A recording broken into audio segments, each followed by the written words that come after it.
What's up guys, it's Ian here, back today with another video, and today I'm here to give you an update on my training and what I've been doing for the past, I guess, about 3 years since I've been away from making YouTube videos consistently. I just have some notes here on my iPad. I'll give you a brief synopsis of what happened during the time away. I did get a job at a gym. I won't say the name of the gym because just keep it neutral. It did have a really good community. People were more into barbell training than calisthenics, so I got a bit more into barbell training for a period of time. I did also do some weighted calisthenics. The skill work of calisthenics, I wasn't seeing much progress in it anyways. I know it is a really slow grind to see any progress in calisthenics regarding the planche and the front lever being the two more common skills. There's other ones like human flags and more advanced movements, which I'm nowhere close to. If you can't do a planche or front lever, then it's probably not even worth mentioning the harder skills like a Maltese or an iron cross and other things like that. It gets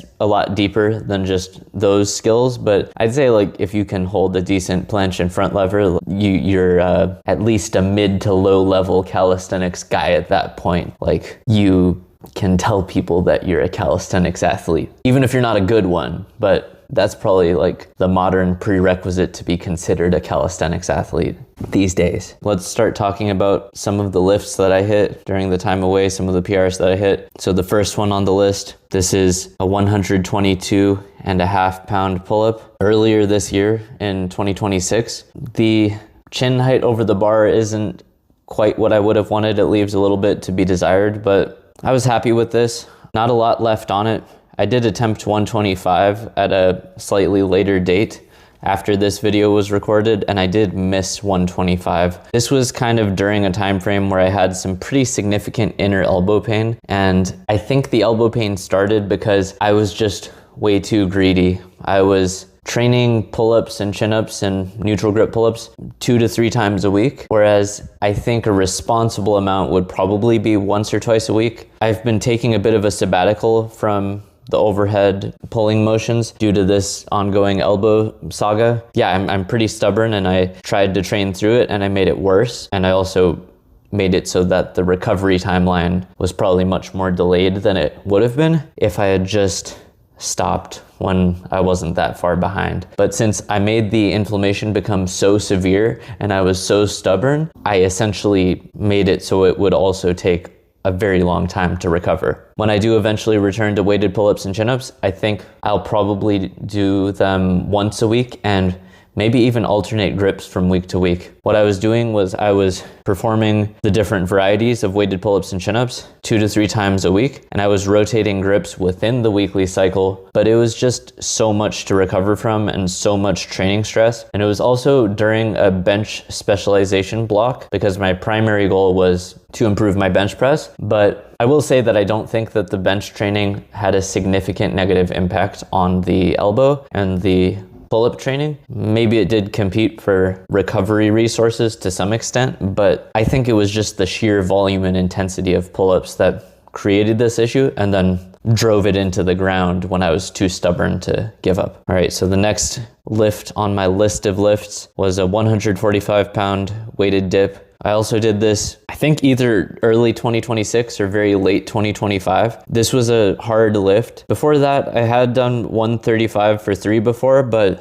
145 was my body weight at the time of this video, so that's a 1 times body weight weighted dip. I will note that they heavily compete for fatigue with bench and overhead press at the intensities that I performed them at. I'm sure that if I was less of a tryhard and I performed low RPE dips and low RPE overhead press, etc., then it wouldn't affect my bench. But I was noticing that as I tried harder and harder at weighted dips, I was carrying a lot of fatigue when I came into my benching days, and it was starting to really affect my benching negatively. The next lift that I'll talk about is the overhead press. I got up to 157.5 pounds. I believe this is the heaviest overhead press that I have ever completed. I've lifted 155 and weights in the 140 to 150 range on a handful of different occasions, but my body weight has never exceeded 155 even when I've eaten a bunch of food. I believe this lift took place in either 2024 or 2025. This was definitely more than my body weight. Very strenuous. You can see the grind, you can see the suffering, you can see the inner try hard there. yeah, it was a good lift. I'm happy with that. You can see a little bit of hip and knee movement as I inhale and brace, but I don't think that this movement imparted force into the bar, so I'll count this as an overhead press. I'm pretty happy with that. The next lift that I'll talk about here is power clean. I don't really train power cleans too much. I did them a little bit in college, and whenever I do see a platform, I will engage in some power cleans if I'm feeling healthy enough and I'm able to. I do enjoy power cleans. They're a really fun lift for me. However, this elbow issue that I mentioned earlier in the video, it has kind of prevented me from power cleaning. I can't really get in a front rack position because that inner elbow pain, it's pretty excruciating. A few months ago, I actually tried to power clean just to see how far I could get. And even getting past like 155 pounds was just pretty painful on the elbow, so I stopped. Yeah, 215 pounds power clean, pretty happy with that, but let's move on.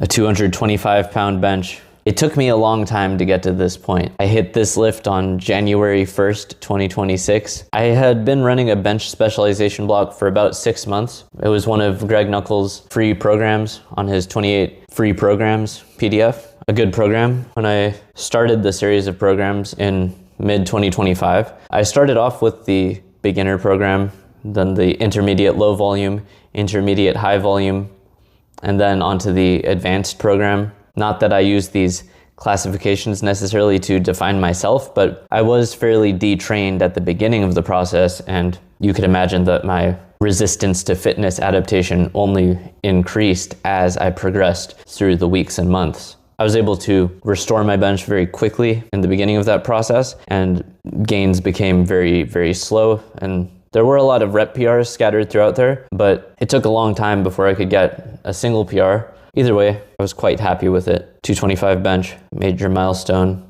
I did attempt a 230 pound bench a month or two after I got this first 225 pound bench, but I did miss the 230 pound bench. I might have gotten it on a different day with a more favorable fitness to fatigue balance, but wasn't meant to be that day, so this 225 is still my all-time bench PR. The next lift is a 325 squat. Yeah, the depth leaves a little bit to be desired here, but that's kind of how I normally squat.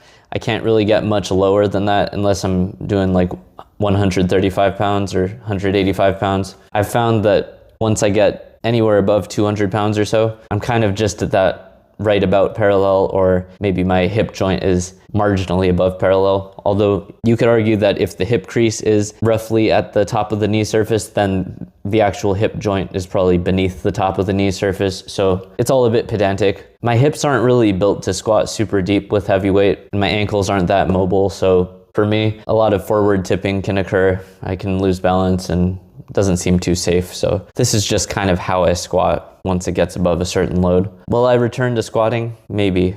Who knows? It's been a little while since I've squatted. I'd like to return to it one day. Maybe I'll catch that feeling again, and I'll get that inner fire again one day, and I will return to squatting. I'll never say never. I do like the idea of being well-rounded. Recently, I've been training my lower body mostly with Smith machine exercises. I've really been enjoying Smith machine reverse lunges. That's kind of my number one favorite lower body exercise right now. I feel like it does a good job of training the quads and the glutes at the same time. Then I can do RDLs for either barbell lift or on the Smith machine. For me, that's pretty thorough, throwing some calf raises, and that's basically all the muscles in the lower body taken care of with 3 exercises. Now, I know it's not gonna optimize your lower body development. You're not gonna get bodybuilder-like results and super optimal leg development with just 3 exercises, but I have been on a bench specialization block for most of the past year, and for me to distribute and reallocate all my recovery resources to the bench specialization, I had to train my lower body less. So I've been training my lower body anywhere between once and twice a week, just hit every muscle group at least once or twice a week to prevent too much detraining or loss of muscle. My legs are definitely smaller than they were when I did achieve all of these squat and deadlift PRs and the power clean as well, but I feel like I've maintained about 80 to 90% of my leg size. Yeah, they've gotten a bit smaller, but I'm sure that if I was patient and returned to squatting and deadlifting carefully and patiently, patient being the key word to avoid injuries, and exposing deconditioned tissues to excessive stress all at once, as long as I can avoid those things, I think that I could return to squatting and deadlifting. That might come with a cost, and that might actually decrease my bench and upper body lifts due to the competitive fatigue, but kind of going in circles here. So let's move on to the next lift. 405 conventional deadlift. I was really happy with this lift. I had hit several deadlifts in the 385 to 395 range leading up to this time period. Actually, just a few weeks before that, I think I misgrooved 385 and I missed it. I did rest a bit and I got it on a second attempt. So it was a technique issue, not a muscular strength issue. But yeah, this was my first try ever at 405. I got it. There was a lot of psychological preparation involved. It's just an arbitrary number, 405, but for me, that's a big milestone. This lift was very strenuous. I would rate it an RPE 9 or 10 internally. I know in the video, probably looks like an RPE 7 or 8. I think I fully locked it out. I didn't really hold a long lockout. It wasn't super convincing. Maybe it would have gotten red lighted at a powerlifting competition, but for me, that's locked out. I was happy with it. I had enough time to look up at the camera for a split second, so I'll take it. Not too much else to say here. I used hook grip, definitely not double overhand. As I was saying, it was RPE 9 or 10 internally, even though the video makes it look easier. I just didn't think that there was that much left on it. I felt like this was probably about all I could manage at my current body weight. It's possible that I could just reduce load and cycle RPEs until I make a breakthrough, essentially hitting a single in the 90-ish% range. And then once the RPEs drop at a fixed load, then either you've stumbled upon a good day of fitness to fatigue balance, or that you have actually gotten stronger, and then maybe it's time to send it in for some new PR attempts. For me, it just didn't seem like there's too much left on it. 495 was really far away. I guess that if I did get to 455, I would have unlocked a 3 times bodyweight deadlift, and that's kind of a big deal too, for me at least. For small people, we gotta have goals set in terms of multiples of body weight, since the absolute load on the bar is not too impressive. That's a bit about the deadlift.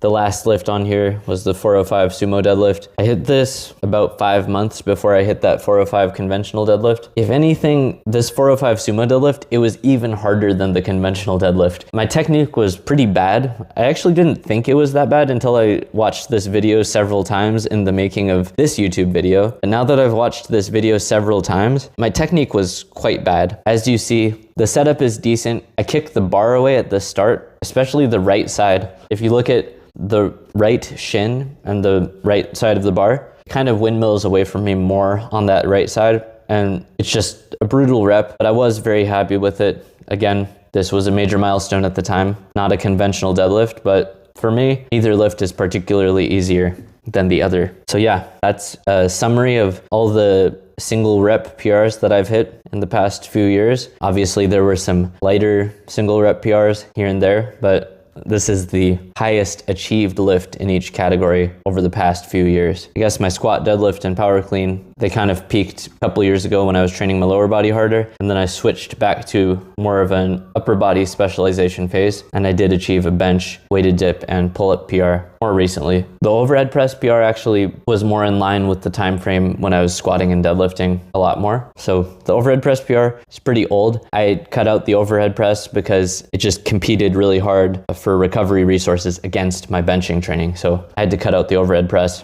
To wrap up and summarize this video, the biggest thing that all of these lifts kind of have in common is that I tried really hard on all of them, except maybe the power clean because it's more of a finesse movement, but I tried hard on that too. What I will say is that I kind of have a poor ability to withhold effort. Once I sense that I'm going in and it's time to go in, I generally try really hard, often to my detriment. And then I get buried in fatigue, and it can result in other health issues and other consequences. I've stumbled upon a lot of information discussing how very severe bouts of training can actually increase gut permeability. Hard training can affect the immune system. It can affect other areas of health. So for me, I think the biggest thing going forward is to balance everything out. Maybe I can pick a couple lifts that I can go in and have higher RPEs throughout the training week, but then managing my overall training volume to where the majority of the lifts are performed at a slightly lower RPE. And in this manner, I'll avoid becoming buried in fatigue and potentially creating myself health issues by training harder than my body is able to withstand or recover from. You don't want to borrow more money than you're able to pay back, essentially. You don't want to train harder than your body can withstand and recover from. And I think that's kind of what I have done for a lot of my life. And